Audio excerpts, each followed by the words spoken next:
Hello, Mitra. Hi. Arden. Hi, how are Hi, you? Jesse. I'm great. Great, great. Okay.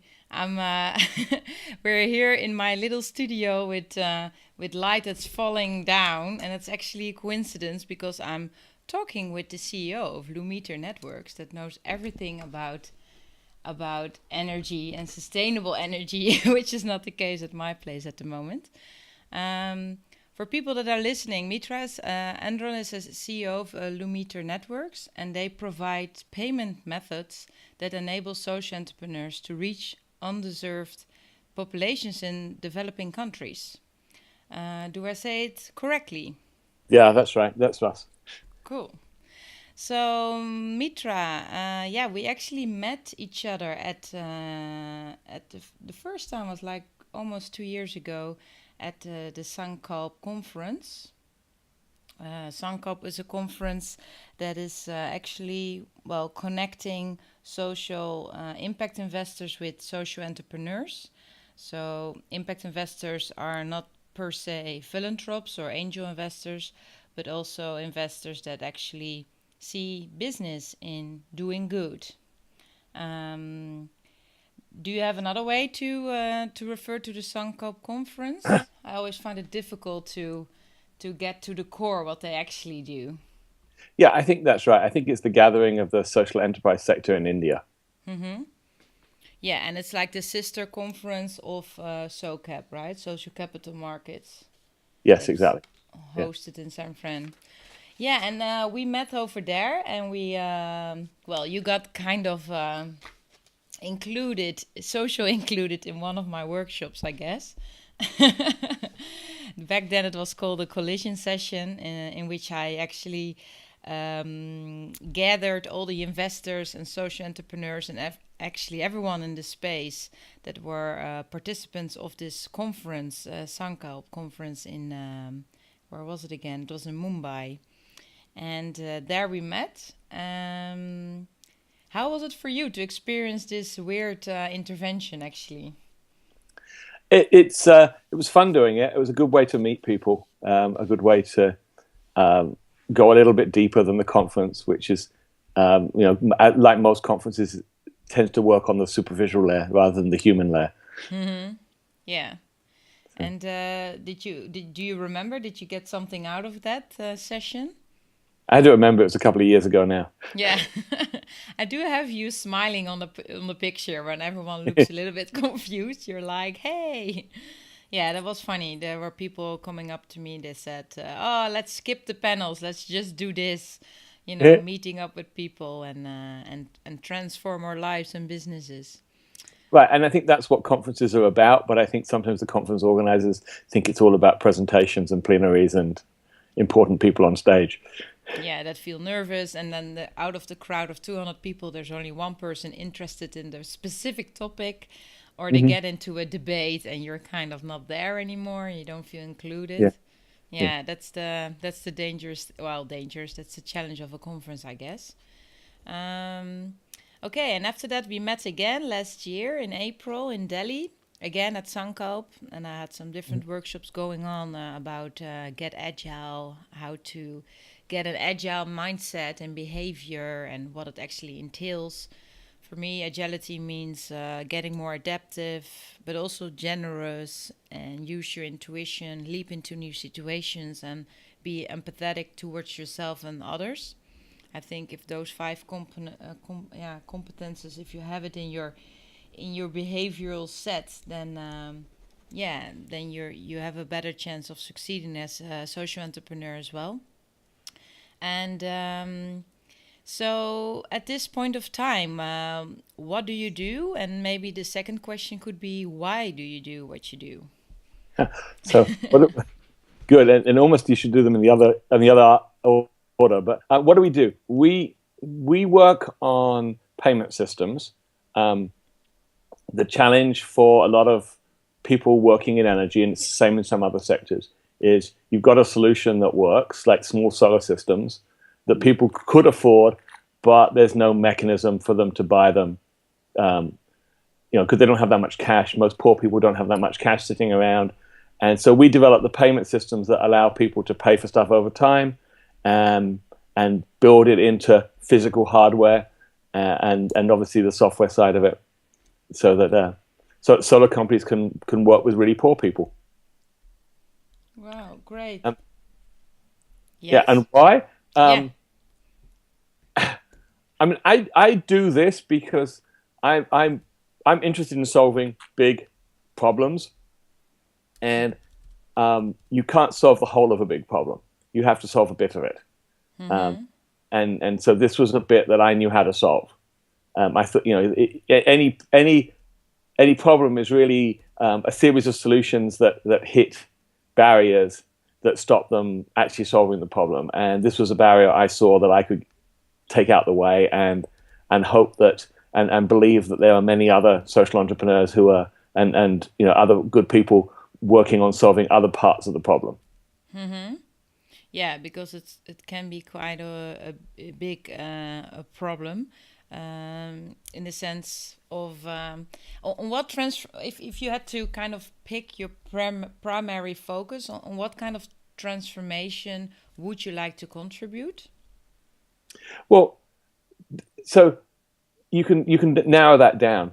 So if you start at the broader sense, it's why does a third of the world's population live in crushing poverty, and then within that you can say, well, there are basic things: health, education, energy, water, food, and energy is the one I'm interested in. And within the energy sector, what's the problem that I can work on to solve? It's just a bit of it. There's no point in me going out and designing new solar panels or building LED lights. Someone else is doing that. Let's work on this payments issue. Yes. Do one thing really well. Nice. So focus on the one thing, as many say nowadays. Yeah, exactly. Focus on the one thing without having the illusion that that's the most important thing. Nice. So you're still really conscious about all the other stakeholders in the field, and you really think in complementary ways of collaborating, and well, on this problem I think you have to, right? You have to work with everyone in the field. I think on almost any problem you have to collaborate. I mean, one of the challenges with scaling solutions in the social sector is that too many people try and solve the whole thing themselves. And instead of building on what other people are doing and doing one thing well and working with others to solve the problem across the whole of the world, they go to one village and solve that problem in that village, and forget that there are hundreds of thousands of villages, and there aren't hundreds of thousands of people willing to give their time to go and solve the problem in that one village. Yeah, exactly. And you're right. Most of the time I ask the question, why do you do what you do first? I'm still kind of moving back and forth the order, because sometimes the listeners do not know what you do, and now they have a reference to bounce back and forth with. So you said, why do you do what you do? Because it's kind of an intrinsic drive, if I say it correctly. And is this something that you always have carried along with you? Like, have you always been into working on this problem, or what is your background in this sense? I've always been interested in how do you solve big problems, and I've worked on different problems at different times. My first work was building out the internet to developing countries back in the early 90s. And we started an organization that took the internet into most of the developing world. And that was an NGO. And then I've worked on other things like, how do you get residential solar to scale in Australia, and food systems and green materials and different aspects of different problems. But it's always been about, what can you do with your life that actually makes a difference? Mm-hmm. And you mentioned in the 90s getting the web. It was before the web. Before the web, you actually you were already working on the web, getting it into the developing countries. Is that what you said? Yeah, we were putting the internet, which in those days was email and chat rooms and things like that. So people Messenger, or what was it again? Yeah. before Messenger, All right. before there was an @ sign in email. Okay. Wow. Wow. Yeah, I remember my first email address. I was 17. So, yeah, for me, it's, well, it's not all of my life. I'm actually working on the web, but I cannot live without it anymore. So, that's for sure. Actually, at least that's my perception. So, do you always combine business with impact? Because this was a non-governmental organization. Um, yeah, you were not making any profit. You were working with partners, I guess. Um, for me, the question isn't business or non-profit. The question is, how can you most effectively work on a problem? Mm-hmm. Right? So that first organization was a business, but it was a non-profit business that we started in England, and then the international organization is an NGO, is a more classic NGO that's still around. I think it's all about saying how do you solve a problem? Where's the money going to come from to solve it?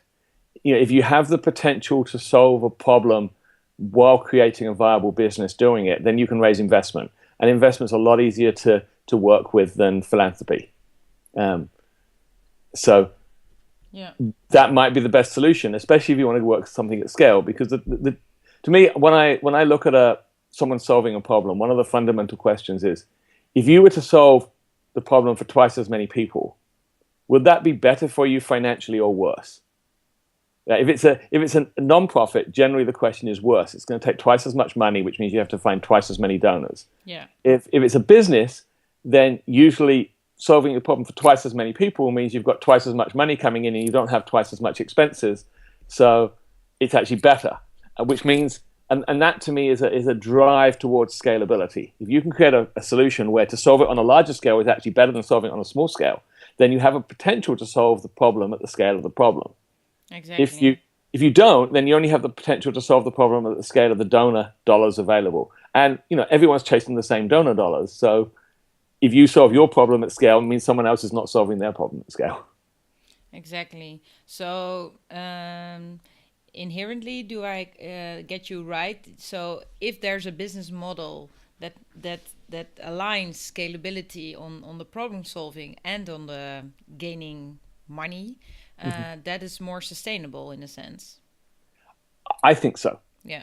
But I really acknowledge that there are multiple ways to solve problems, and that Sure. non-profit models, open source models, sharing models, even donor-driven models. I mean, donations have a huge part, or could have a huge part to play in innovative early things, where Launching. no investor is going to come in. But if going to scale, very few problems have been solved with donor dollars at scale. Yeah. Yeah, at the moment I have a new venture as well. It's called Host to Transform, and it's more focused on transformation of teams and people actually, to get more comfortable with fast changing world, and to seize opportunities and to seize windows of opportunities for themselves and their work environment. And at the moment we're working on an online platform as well. And yeah, for me, investors could be interesting, but I also have the sense that for me, for this case, it should go in a more organic way. That I meet someone, he or she falls in love with the product I'm selling, and then we can talk about scalability. Because for me, it would be interesting in terms of money, but also in terms of impact. Then it could become bigger than Amsterdam and surroundings. So yeah, sometimes do you also think that, are you an advocate of pitching your model and get investors in as soon as possible? Or do you also feel like, well, this organic way of, it's actually like, getting to know new people you hang around with, and you trust and you build a relationship? Or am I just naive, and should I go out there and pitch and scale my business as soon as possible? That's a good question, and I think it's very situation dependent. You can't. It's very hard to get investors until you can convince them that it's going to succeed, and succeed means generating enough return to justify the risk Like if there's only a 1 in 3 chance of you succeeding, the investor better be getting more than 3 times their money back. Yeah. Or they're losing money on average because they'll invest in 3 businesses and 2 of them will fail and they'll make a little bit of profit on the other one and oops, pretty quickly they're not an investor anymore. So I think it really depends on what you're doing. Like I spent a year before I started Lumitra and went out started the company and went out looking for investors, working on a product. So I spent spare time. I was doing some non-profit mentoring, and in my spare time, I was working on developing the Lumitra idea, and that was long before most of a year before I actually tried to raise money for it. I think as an individual consultant type thing, which is more like what I see you're doing with Host to Transform, and there's many other social ventures like that. What would an investment be? I mean, because you need to the money that comes in pays for your time, and that generates. Hopefully, you get more money in than it costs you to live, and then you gradually do better and better, and more money comes in.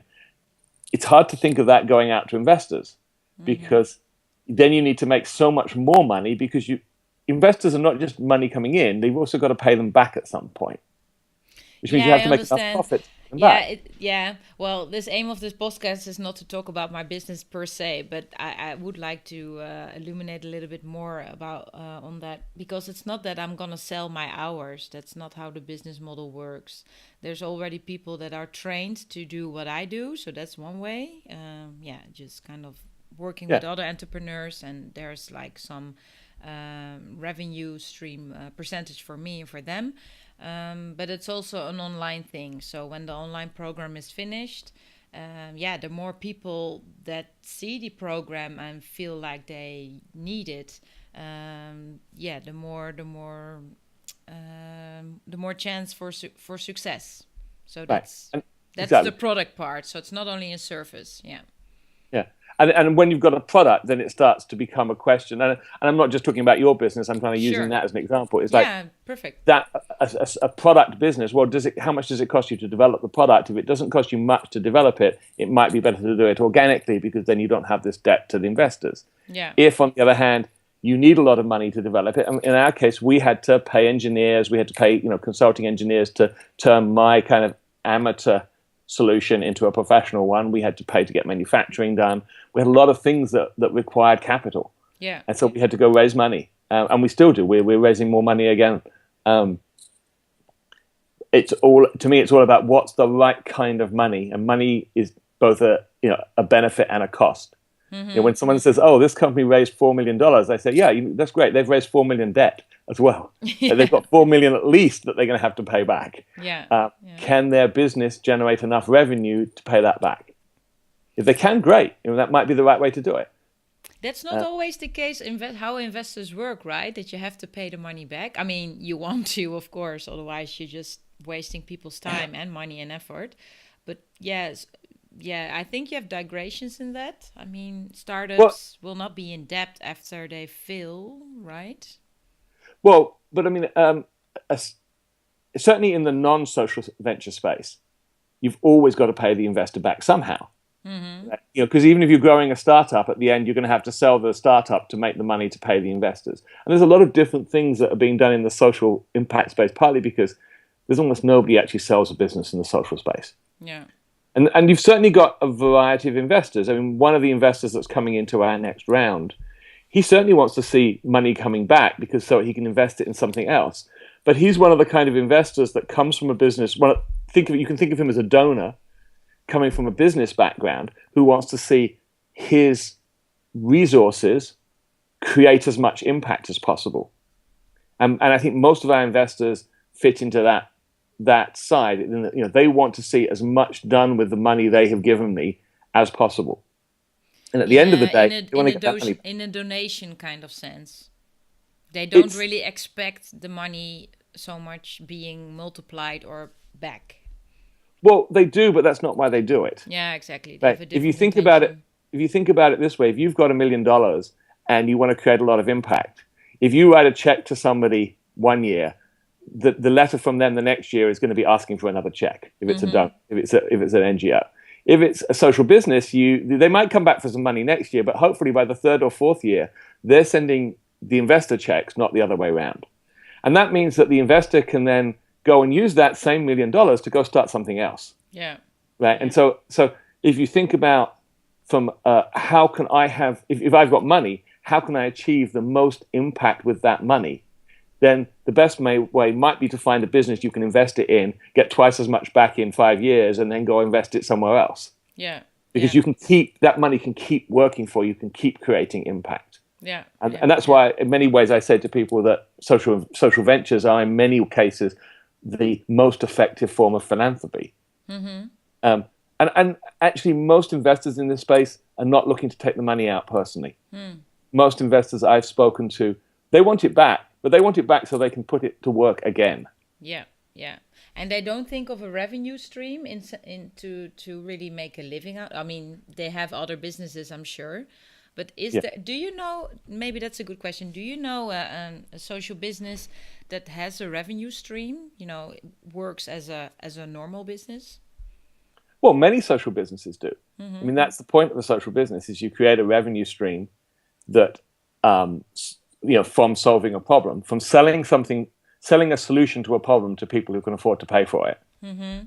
And if you can generate more revenue than your expenses, then you can continue that revenue stream back upstream to the investors. Yeah. And one of our investors certainly gets money back in from his businesses that he's invested in. And that's why he could put money into us. Yeah. So certainly that exists. And in fact, a lot of the clever investors are starting to look more at participating in their investments revenue stream than this kind of classic equity investments. Right? So the way we're raising money this round is people are investing money in us, and we promise to pay them back 2.5 times the money they've invested in us. And our projections say that will go back in 6 years. That means they get a share of all the money we make until we've paid them back. Yeah. So which means they then get back a bunch of money, and they can go invest it in someone else. They don't have to rely on somebody to come along and buy our company, because that's probably not going to happen in the social space. Mm-hmm.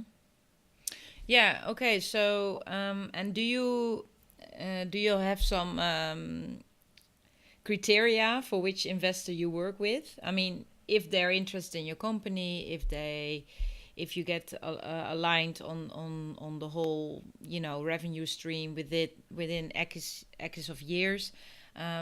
But is there some ethical question that you ask yourself, like if somebody from Shell would like to invest in your company, is that possible, or are you open for every conversation? Does it matter?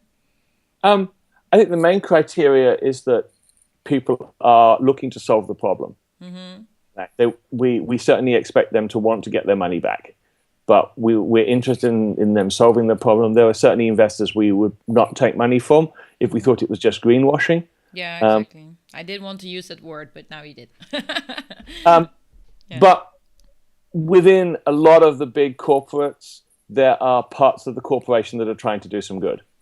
And it's one of those judgment calls that everyone has to make, and we may not, people may not always agree on it, even looking at the same entity. Is what they're doing in this social space just about making the company look good, or is it because they actually want to give back and solve a problem? Yeah. And there are plenty of big corporates run by people who have a heart and want to give back. There are also corporates that, as I call it, CSR driven by HR and PR.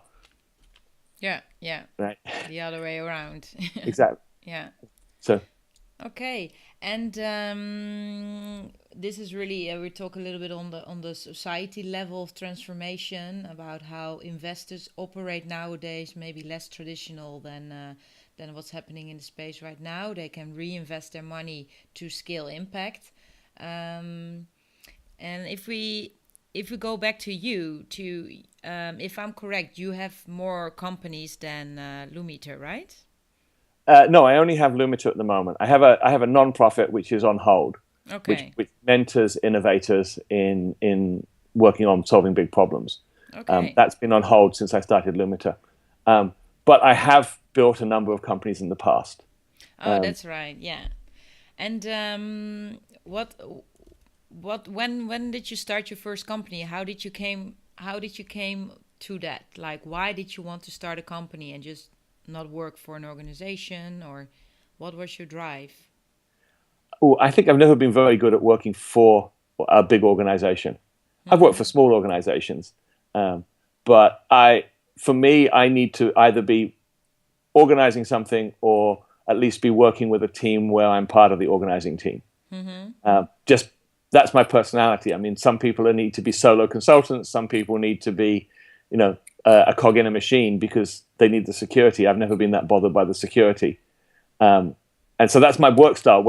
And it would be my work style, I think, whether I was for profit or social sector. Mm-hmm. Um, Now, once you decide that you're the kind of person that starts things and starts businesses, the question is, do you like, how do you want to do it? Mm-hmm. I started my first business when I was 25.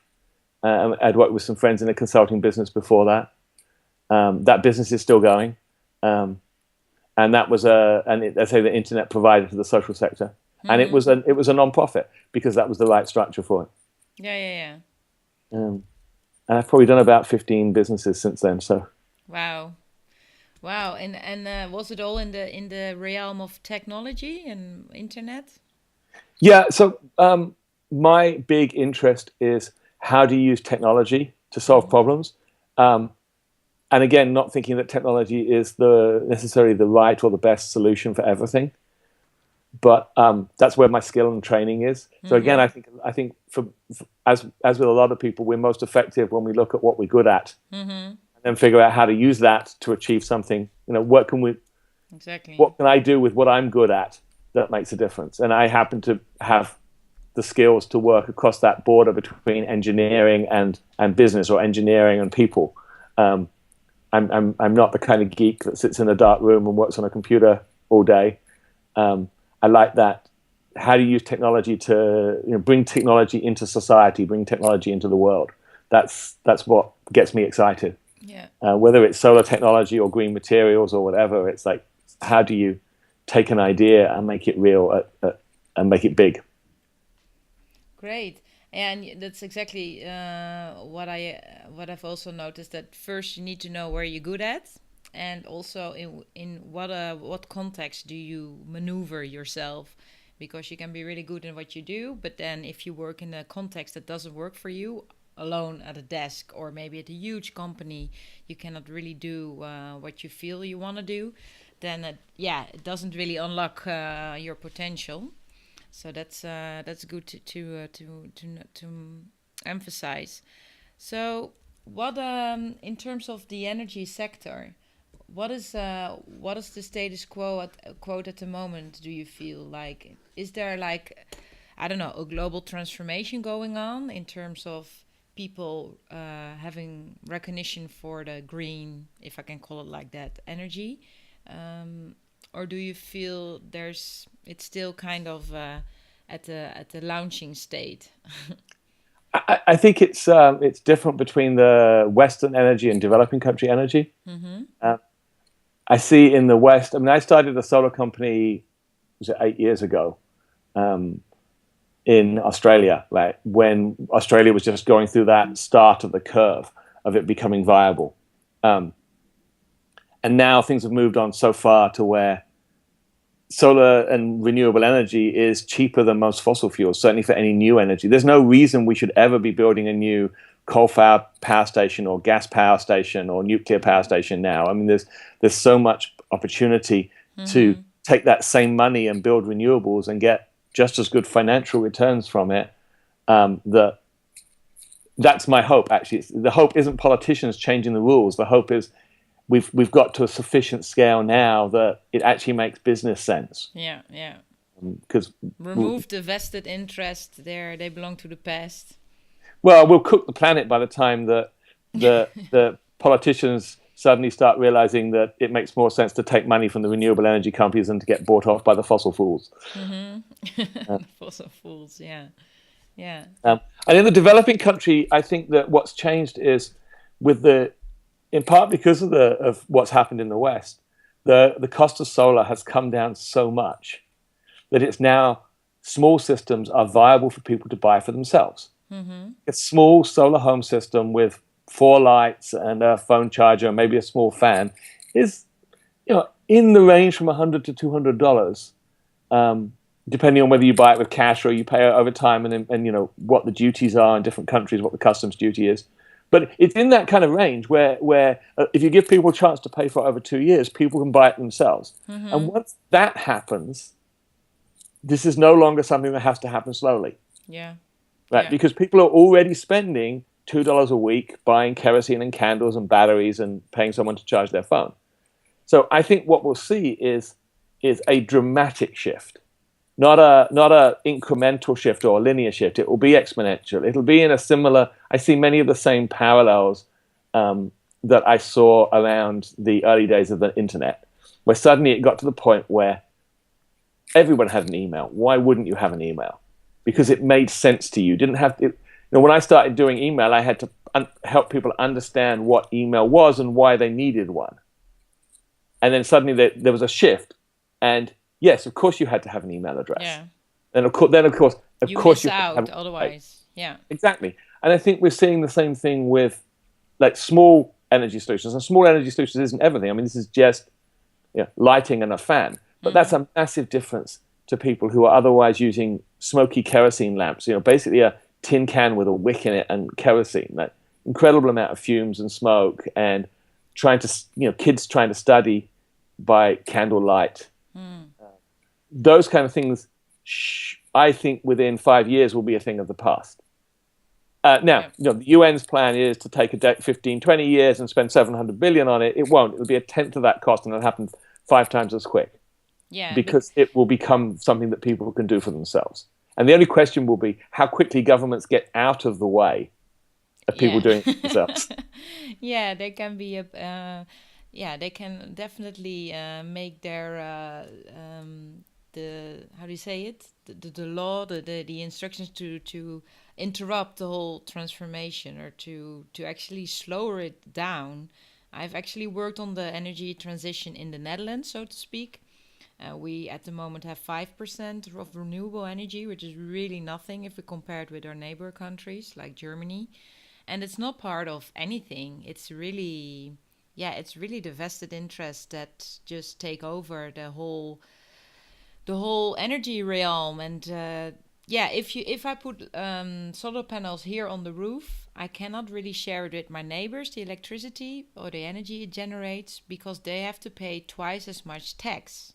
So this is those weird rules that it doesn't make it efficient, and it's all really, it's all really conventional. It's not progressive and thinking along the lines that you're actually explaining right now.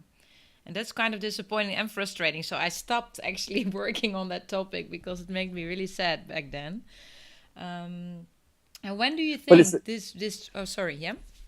I think that's an issue across a lot of sustainability issues. Yeah, that's true. Is that you'll have one department of the government that's promoting it, while the other departments are all getting in the way of people trying to do it. Yeah. And unfortunately, with the way that government is structured, and this is why I would be terrible working in government, but the way government is structured, there is no incentive for somebody in the sustainability department to stop going out there and waving the banner of stability and walk down to the environmental health department and figure out why they're not letting people put grey water systems in, or walk over to the building permits department and say, why, when we're trying to promote solar energy, are you charging people huge fees to get permits to put panels on their roofs?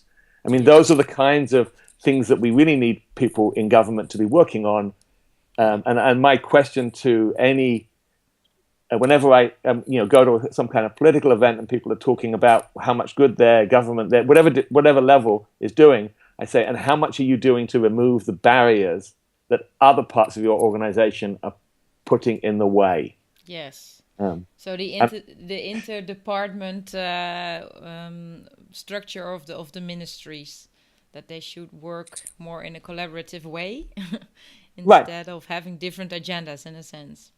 Right, and in particular, this thing of, if you're the sustainability minister, walk to the other. You don't. It's not about collaborating to necessarily do it together, but actually turn the mirror around and start saying, instead of promoting, whether it's health or sustainability or women's rights or whatever, look at what the other parts of your own organization are doing that are counter to what you're trying to promote. Yeah.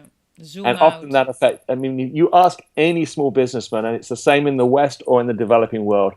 Is the balance of government helping you do what you're doing, or is the balance of government getting in the way? Mm-hmm.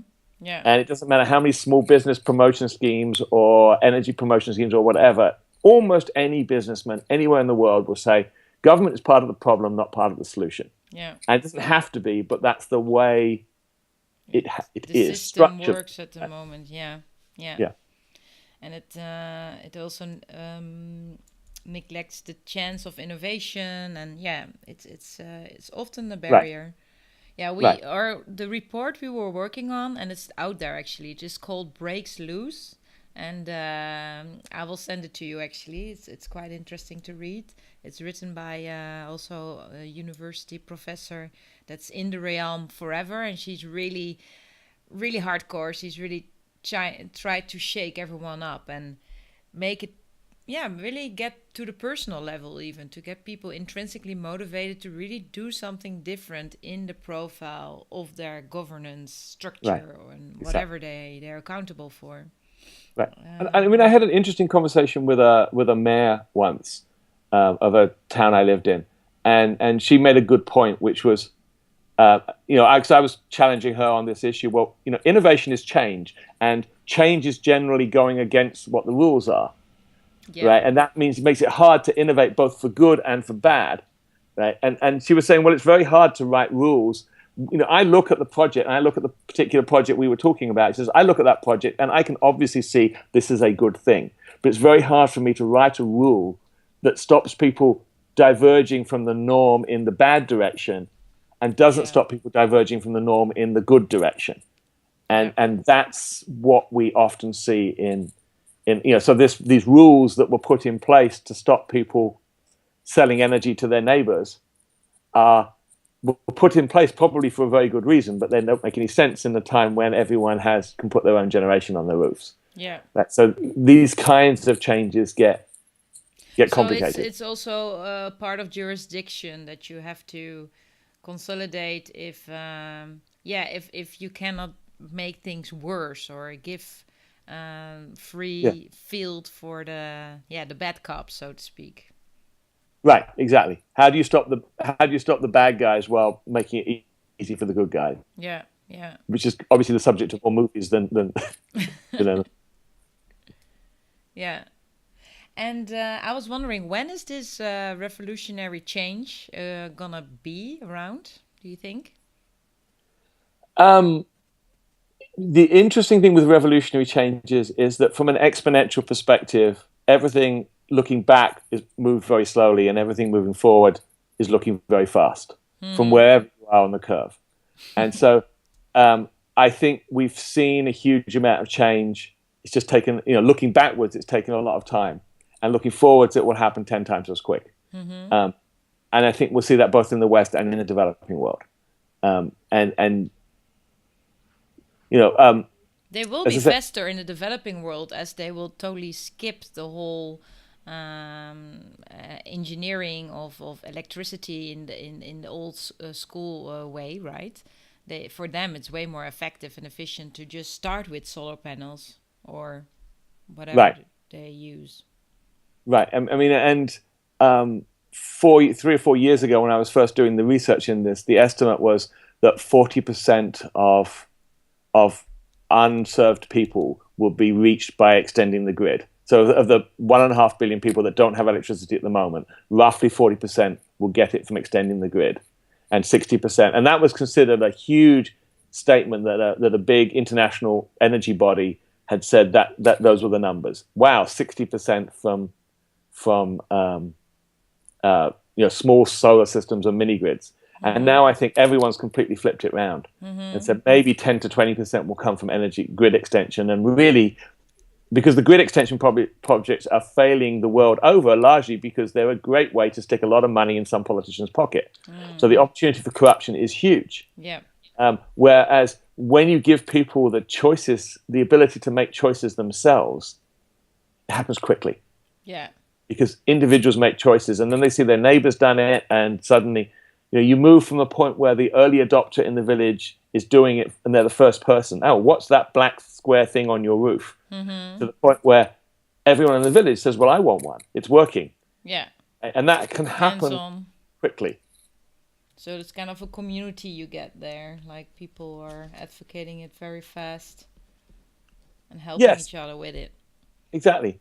So it moves from early adopters to, risk takers. It's like the classic, there's an S curve you see on graphs of things happen very, very, very slowly, and then everyone gets it, and then it's hard to reach the last few people. But really, you don't worry too much about those last people. It's some cases a charity issue, in some cases it's just, I'm sure we all know fossils who don't have email addresses. All right. And okay, so when you were like a teenager, were you also involved for all these good causes, or did it change on the later stage? For me, it changed at university.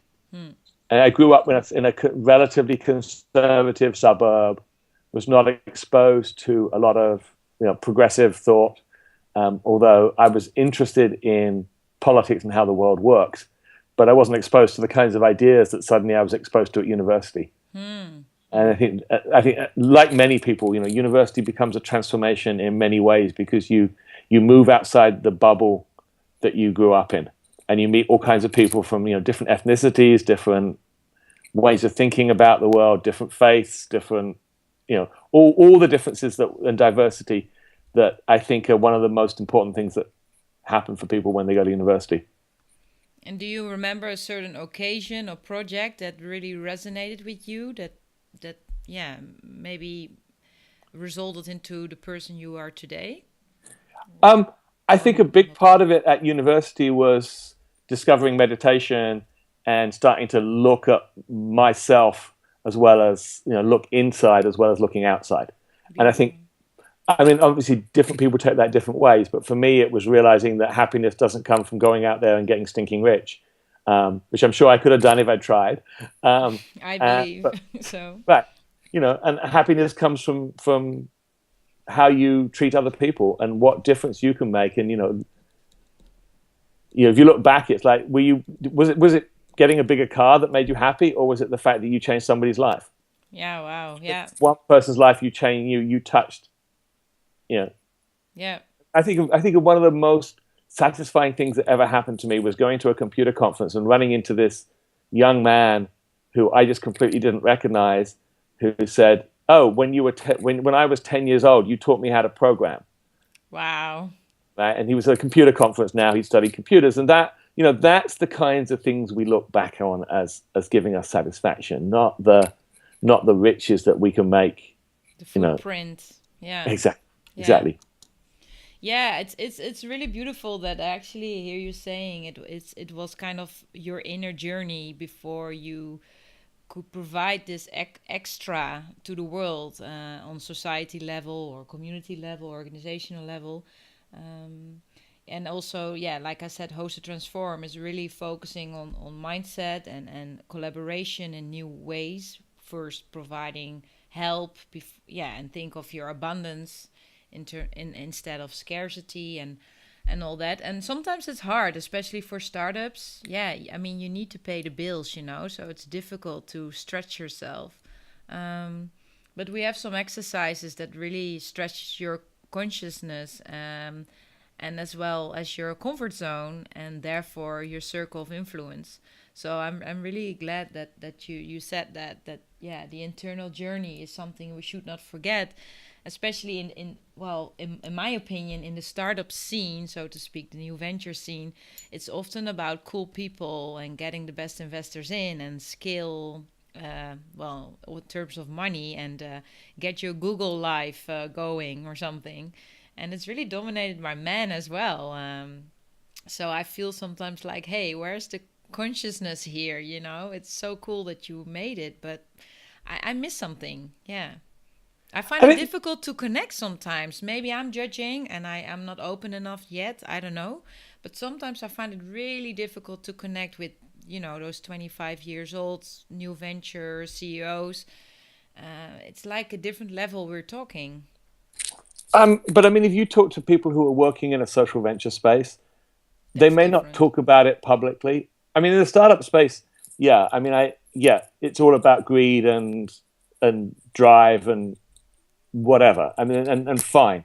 But if you look in the social space, whether it's social businesses or NGOs or whatever, when you look at people trying to make a difference, there's almost always something that happened to them personally that made them value making a difference over Yeah. making money. Um, and for different people, it comes from different ways. Different some people, it's through their faith, religion, whatever. Other people, it comes from personal growth stuff and Yeah. or even just something that happened to them. The sense of gratitude for the leg up they got somewhere along the lines or whatever. Very different reasons for different people. But most people have something or some collections of things that help them transition from, to make a difference. Because any social entrepreneur could be doing better personally and financially, making money just for money's sake. Yeah. Um, Focusing only on that, right? right. And getting the quick wins. Yeah. So, having said that, do you also think that then in every person there's this need to contribute to the bigger picture, but some people didn't have this special event to really be conscious about it or to go for that? I mean, I think it can be awoken in most people. If you're not a sociopath, then you can. There's a potential to wake it up, but there's two parts to it. One is to feel that you need to make a difference personally, and the other is to know that you can make a difference. And really, the third thing is to know that you'll be okay if you're working to make a difference. So there's also a realization that has to happen that you don't need all the shiny things that are advertised to you on TV. I mean, the whole of TV and the whole of a lot of our world is based on trying to convince you that you're inadequate unless you have something that you can only have if you spend more money. Yeah. And you can buy once it. you drop that, I mean, I don't have a TV, and I run an ad blocker, so I don't see most of these ads. And I sometimes it amazes me that everyone wants to have something, because really, is it going to make that much difference to your life? Is it going to make you happier? Probably not. Yeah. No, I don't even have a TV anymore. I only watch the internet if I have some missed episodes of something. And actually, your background is really beautiful. Where are you at the moment for the listeners? So I'm in Mill Valley, which is just north of San Francisco, and basically, if you walk that way through that window, it's open space and woodland out into the parks that are north of San Francisco. Well, for sure, you don't need a television then. All right. Just to wrap up the conversation and this really interesting podcast, I feel like we have touched upon so many topics and we could talk forever. Well, in my case, I think I could. Do you have some tips for the listeners, advice for the entrepreneurs that would like to launch their social business? What are 3 things you think they should think about or do before they really get their hands dirty? Could be on any level. I think first of all is find the one thing that you can do that will make a difference. That no one else is doing. Don't go and do something that 20 other people have done, and do your research first to figure out who else is doing it. And I think that's the first thing. So for me, it was like finding energy payments is one thing I can do. It doesn't have to be, but like find one thing that you can do that you can be the biggest fish in the there's a saying that says find a pond that's small enough that you can be the biggest fish in it. Yeah, I heard that in all the business talks. Yeah, to find a niche. But having said that, is it one thing I would like to say? I'm gonna connect you with Cystic. They also have payment systems for water pumps in Africa. So that's one thing I would like to connect you with. And the other thing is, yeah, well, being super unique is also hard, right? I mean, I can already Right. think of something doing what you do in a different field. And do I have to quit with facilitating my sessions? Because I'm sure there's thousands of people that can do what I do. I do find a different model though, so I think that's unique. So, and there's a lot of shoe shops, and they also still maintain. So, Yes, depends on what you want to do. yeah, If you want to work on solving a problem at scale, which is, I say, my fascination is how do you solve a problem at scale, yeah, which would be my second thing, right? yeah, Which is second. is look at the problem at the scale of the problem. If there's 10 million people out there in the world have your particular problem, and you've got a viable business plan to reach 500,000 of those, wouldn't that be a much more viable business plan to reach 5 million of them? Right? And you don't have to be unique. The other person can have the other 5 million. Right? So it's like, look at a problem at the size of the problem and start thinking pretty early on in the business, how would you reach those people? So for example, if I apply that to us, I could have said, yeah, we'll go solve the payment systems. We'll go build a solar home system and we'll go and sell that all over the world. But in reality, that wouldn't solve the problem at scale, because reality is we'd only be able to do that in one district of one country effectively. So for us, we solved that. To think at scale meant saying, how can we partner with people in all these different places so that they can do it? And I'm not saying partnership is the only way, but it's like, look at a problem at the size of the problem. Yeah. Even if that's, how do I solve the social isolation problem of young people in this city? Right? It's like, how do I solve the social isolation problem for all of them, rather than how do I solve it for the 5 people I can bring into my sessions each week? Yeah. That's whatever the problem is, look at how you can solve it for everybody. I agree. And I think the third thing is just be willing to take risks. Right? Know what your personal needs are, and they're usually a lot less than you think. You mean in terms of your basic expenses? Yeah, expenses, a place to live. I mean, I don't always try and put it in terms of money. Your needs are not money. Your needs are a place to live, food to eat, friends. What are those things that you need personally? Yeah. And it's a lot less than the rest of society thinks. Yeah. And having that ability to live on less money, which doesn't necessarily mean a less abundant life, gives you the freedom. If you can figure that out, that will give you a huge amount of freedom to take risks and know that, hey, if I try this thing, we might succeed, but next year it might fail and I'll be trying something different. Yeah. I'm a big believer in taking those personal risks. It served me both in my business and my impact side of my life. Yeah. So failing is actually perceived as new information. It's not something that is super destructive and now you stop everything and you will never do it again. It's just part of the fun of the game of getting there. Right. I think that's the risk side of it. But from a social entrepreneur's perspective, you've also got to look at it on the personal side. So I was at a company once. It wasn't the impact space, and the company was failing. Most people were saying, okay, they've been living spending 10% more than their income coming in, always thinking they're going to have more money next month. And so this is the classic, very American way. I think it's becoming true in the West, living on credit. So suddenly the company failing was, disaster. How am I going to make the payments on my car, my school payments, my payments on my ex-wife and the kids?